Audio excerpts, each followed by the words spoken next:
Oh, hello, this is Tak Chung from Walk with Tak. Welcome to my YouTube channel. If you enjoyed this video, please like, subscribe, and share. Please write me at walkwithtak@gmail.com if you have any question regarding to this video or any other videos that I have posted in the past. If you have any video that you would like me to make, please let me know. I'm looking forward to hearing from you. Recently, a viewer wrote me an email and he asked me, how did you organize your refrigerator and freezer? What happened also if you run out of your advanced prepping? So in this video, I'm going to try to accomplish two goals. First is that I'm going to show you how I organize my refrigerator. This is what my refrigerator looks like when it is full. Now, I run out of prep. As you can see here, now my refrigerator is very empty. But one thing I want to point out to you is that I have organized my refrigerator in such a way that I always have plenty of space to store my plastic container, and that is really critical. And here, I'm going to show you how I organize my freezer. As you notice that on the top shelf, I have all my frozen proteins organized in Ziploc sandwich bag, as I have demonstrated to you before. After I freeze them in a horizontal position, I will stand them up in a vertical position so I can easily able to find things. And on the side of the refrigerator, I have all my other frozen materials that are in bags. And in here, you notice that on the lower shelf, I have all my shrimps that come in bags.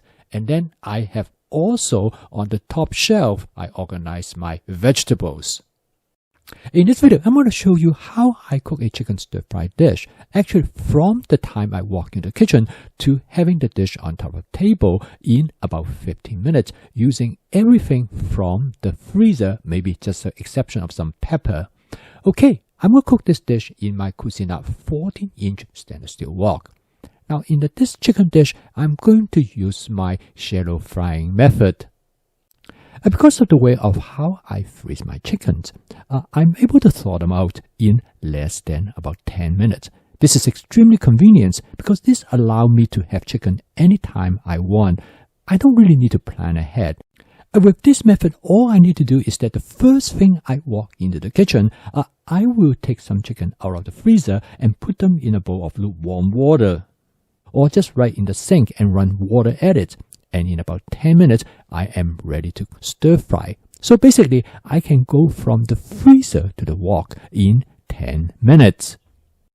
And the method that I use to cook this chicken is referred to as shallow frying. Basically, I cook the chicken first with cornstarch and also with a touch of sugar.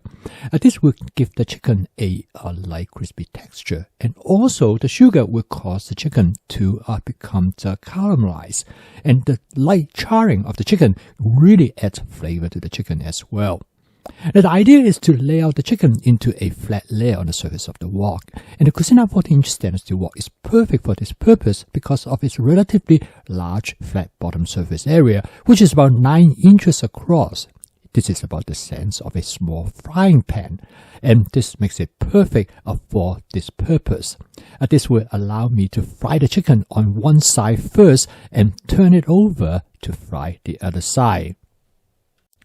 Cooking the cornstarch has another important advantage because the cornstarch will protect the chicken from the heat and keep the chicken moist and tender inside. Now, some people really like this method, and for example, my wife prefers this method than any other method for me to cook the chicken. In fact, she would not want me to stir fry the chicken in any other ways. Now, this method might take a little bit extra time because you have to let the chicken to fry on one side, and when you do it with stir fry, the constant stirring will cook the chicken much faster. However, for some people, that extra minute or so is well worthwhile because it makes the chicken taste better. There are other permutations to this method. For example, you can cook the chicken with cornstarch and then stir fry it right away. Now, of course, this will not cause the charring, but at the same time, the cornstarch will protect the chicken, and you will find that when you use the method by coating the chicken with cornstarch, the chicken actually has better flavor. They are more moist and tender as compared to if you stir fry the chicken directly. In this case, the chicken sometimes tend to be a little bit stringy and dry. So you can try different methods and figure out which way it would be the best. And from my standpoint, I really like this method because the charring gives the chicken great flavor. And this is part of flavor chasing. By using different methods, you can alter the flavor of the food ingredients. And a lot of time it's a matter of your imagination how you will create the best flavor that you enjoy. And now the one side of the chicken is pretty much done. I'm going to flip the chicken over to fry the other side. And since I have run out of advanced prepping, now this is where the frozen vegetable come into really handy. I always have some frozen vegetable available, and most of the time the best frozen vegetables are the ones that are cut in small pieces, such as green beans, peas, corn, and one frozen vegetable I really enjoy is edamame. Now, edamame has become increasingly popular, and this edamame has already been shelled and cooked. So all I have to do is to add the edamame directly to the wok from the freezer. In fact, this is the best way for you to thaw out the edamame. And then I add some frozen sweet corn. Again, it came directly from the freezer to the wok.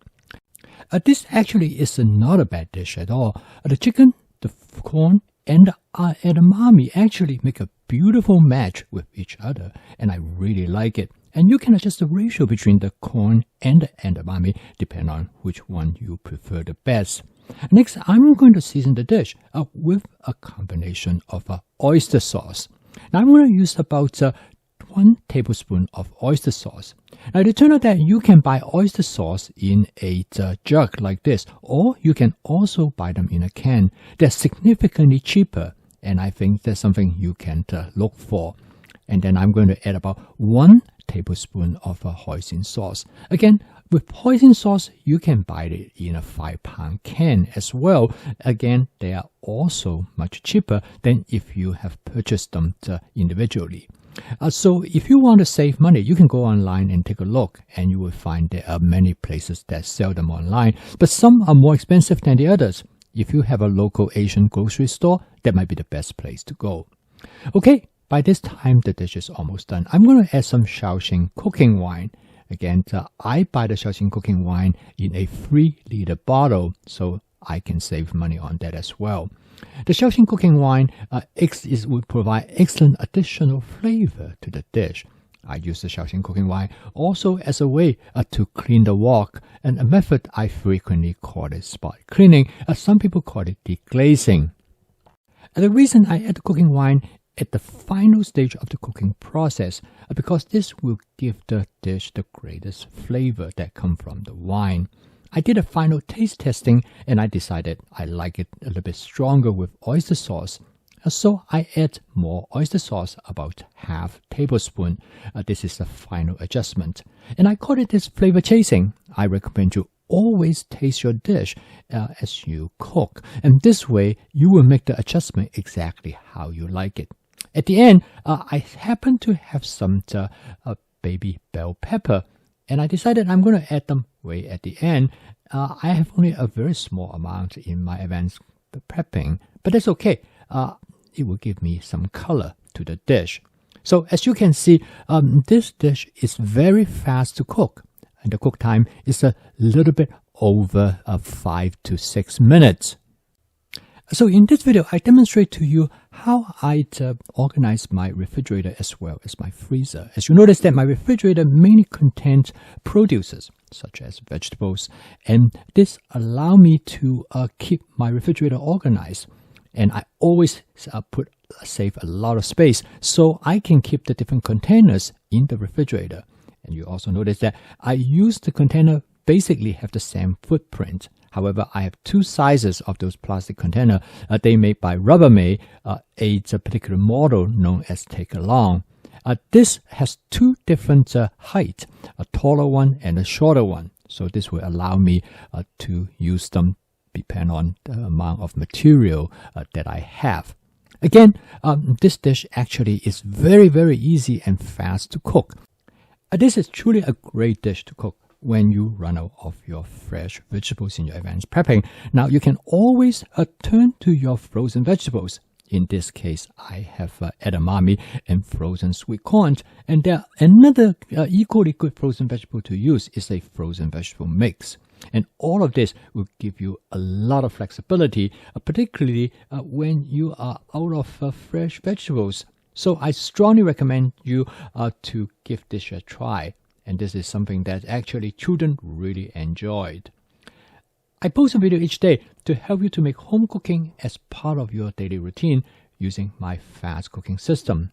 With this cooking system, you will make your home cooking practical, efficient, creative, and fun, so that you can truly replace fast and ultra-processed food with home-cooked meals, which is a tremendous investment for your future health and well-being. So if you'd like to learn more about this cooking system, please subscribe to this YouTube channel. So keep on cooking. I will see you tomorrow.